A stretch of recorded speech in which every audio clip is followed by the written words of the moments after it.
श्री परमात्मने नमः। श्री राम जय राम, जय जय राम। श्री वाल्मीकि रामायण बालकांड सप्तदश सर्ग। ब्रह्मा जी की प्रेरणा से देवता आदि के द्वारा विभिन्न वानर युथपतियों की उत्पत्ति। जब भगवान विष्णु महामनस्वी राजा दशरथ के पुत्र भाव को प्राप्त हो गए, तब भगवान ब्रह्मा जी ने संपूर्ण देवताओं से इस प्रकार कहा। देवगण, भगवान विष्णु सत्य प्रतिज्ञ वीर और हम सब लोगों के हितैषी हैं। तुम लोग उनके सहायक रूप से ऐसे पुत्रों की सृष्टि करो जो बलवान, इच्छानुसार रूप धारण करने में समर्थ, माया जानने वाले, सूरवीर, वायु के समान वेगशाली, नीतिज्ञ, बुद्धिमान, विष्णु तुल्य पराक्रमी, किसी से परास्त न होने वाले, तरह तरह के उपायों के जानकार, दिव्य शरीरधारी तथा अमृत भोजी देवताओं के समान, सब प्रकार की अस्त्र विद्या के गुणों से संपन्न हो। प्रधान प्रधान अप्सराओं, गंधर्वों की स्त्रियों, यक्ष और नागों की कन्याओं, ऋक्षों की स्त्रियों, विद्याधारियों, किन्नरियों तथा वानरियों के गर्भ से वानर रूप में अपने ही तुल्य पराक्रमी पुत्र उत्पन्न करो। मैंने पहले से ही ऋक्षराज जाम्बवान की सृष्टि कर रखी है। एक बार मैं जम्भाई ले रहा था, उसी समय वह सहसा मेरे मुंह से प्रकट हो गया। भगवान ब्रह्मा के ऐसा कहने पर देवताओं ने उनकी आज्ञा स्वीकार की और वानर रूप में अनेकानेक पुत्र उत्पन्न किए। महात्मा, ऋषि, सिद्ध, विद्याधर, नाग और चारणों ने भी वन में विचरने वाले वानर भालुओं के रूप में वीर पुत्रों को जन्म दिया।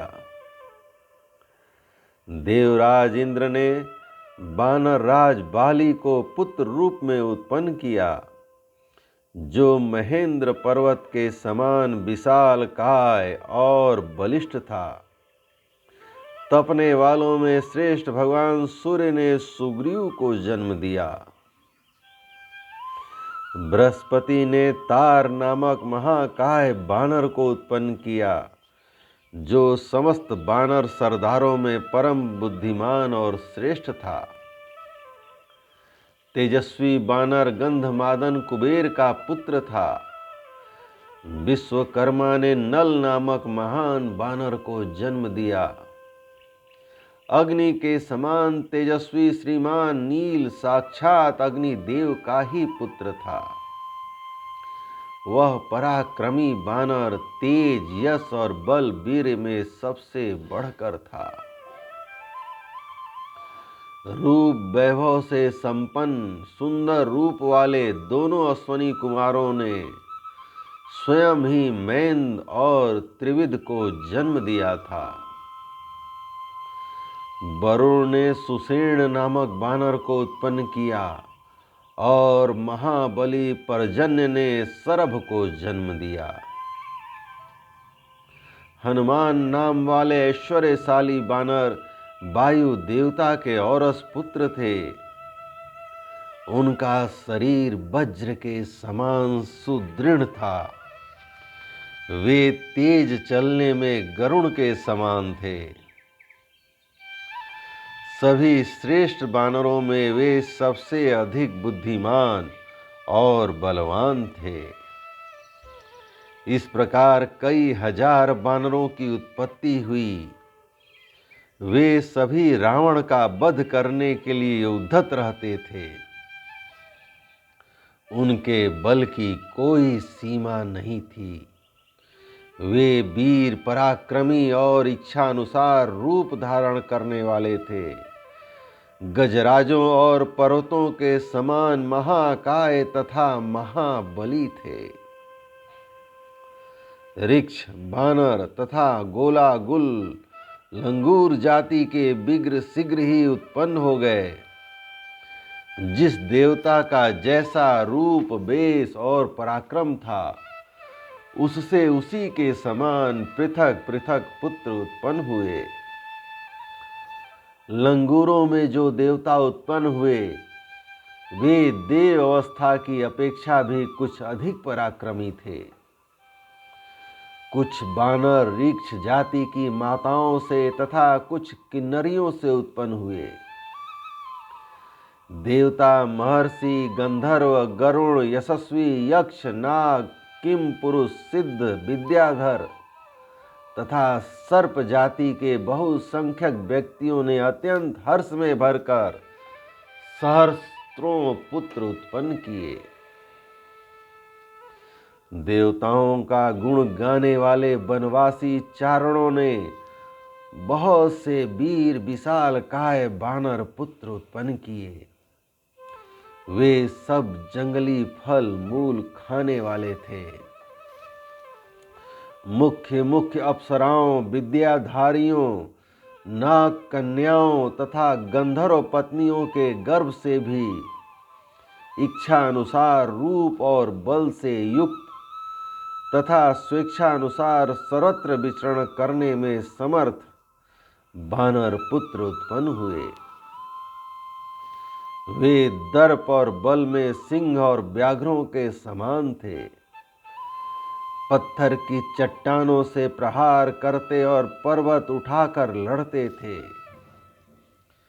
वे सभी नख और दांतों से भी शस्त्रों का काम लेते थे। उन सबको सब प्रकार के अस्त्र शस्त्रों का ज्ञान था। वे पर्वतों को भी हिला सकते थे और स्थिर भाव से खड़े हुए वृक्षों को भी तोड़ डालने की शक्ति रखते थे। अपने वेग से सरिताओं के स्वामी समुद्र को भी क्षुब्ध कर सकते थे। उनमें पैरों से पृथ्वी को विदीर्ण कर डालने की शक्ति थी। वे महासागरों को भी लांघ सकते थे। वे चाहे तो आकाश में घुस जाएं, बादलों को हाथों से पकड़ लें तथा वन में वेग से चलते हुए मत वाले गजराजों को भी बंदी बना लें। घोर शब्द करते हुए आकाश में उड़ने वाले पंछियों को भी वे अपने सिंहनाद से गिरा सकते थे। ऐसे बलशाली और इच्छानुसार रूप धारण करने वाले महाकाय बानर युथपति करोड़ों की संख्या में उत्पन्न हुए थे। वे बानरों के प्रधान युथों के भी युथापति थे। उन युथपतियों ने भी ऐसे वीर बानरों को उत्पन्न किया था जो युथपों से भी श्रेष्ठ थे। वे और ही प्रकार के बानर थे। इन प्राकृत बानरों से विलक्षण थे। उनमें से सहस्त्रों बानर युथपति ऋक्षवान पर्वत के शिखरों पर निवास करने लगे।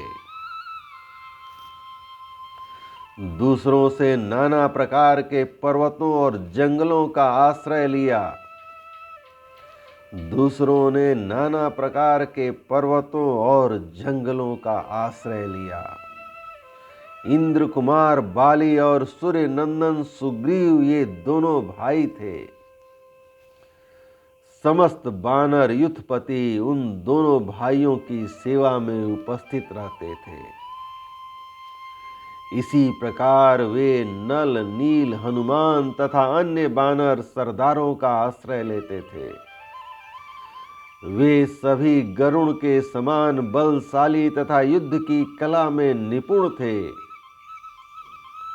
वे वन में विचरते समय सिंह, व्याघ्र और बड़े बड़े नाग आदि समस्त वन जंतुओं को रौंद डालते थे। महाबाहु बाली महान बल से संपन्न तथा विशेष पराक्रमी थे। उन्होंने अपने बाहुबल से वृक्षों, लंगूरों तथा अन्य वानरों की रक्षा की थी। उन सबके शरीर और पार्थक्य सूचक लक्षण नाना प्रकार के थे। वे सूरवीर वानर पर्वत, वन और समुद्रों सहित समस्त भूमंडल में फैल गए। वे वानर युद्धपति मेघ समूह तथा पर्वत शिखर के समान विशाल काय थे। उनका बल महान था, उनके शरीर और रूप भयंकर थे। भगवान श्री राम की सहायता के लिए प्रकट हुए उन वानर वीरों से यह सारी पृथ्वी भर गई थी। इस प्रकार श्री वाल्मीकि निर्मित आर्ष रामायण आदि काव्य के बालकांड का 17वां सर्ग प्रभु श्री राम की कृपा से पूर्ण हुआ। जय राम, श्री राम, जय जय राम।